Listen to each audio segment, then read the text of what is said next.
Biznes markazlari egalariga muhim xabarimiz bor. Tadbirkorlikda eng katta xavf bu elektr energiyasini uzilishi. Misol uchun, biznes markazlarida mijozlar kelgan, elektr energiyasi uzilgan, lift ishlamaydi, internet esa yo'q, konditsionerlar o'chgan. Bunaqa holatda sizni obro'yingiz va mijozlarning yo'qolishiga sabab bo'lishi mumkin.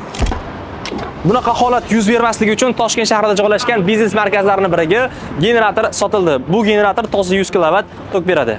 Ushbu mijozlarimiz bizdan avval ham 300 kWlik generator xarid qilishgan edi. Hozirda yana elektr muammosi bilan chiqishdi. Biz ularning iste'molini o'lchab ko'rgan holatda 100 kWlik armada generatorni o'rnatib bermoqdamiz.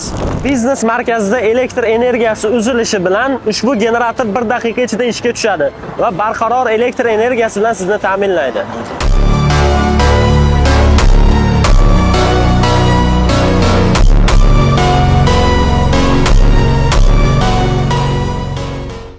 Sizda ham elektr energiyasi bilan bog'liq muammo bo'lsa, kommentariyalarda plus belgisini qoldiring. Mutaxassislarimiz siz bilan bog'lanib, sizga kerakli turdagi generatorni tavsiya qilishadi.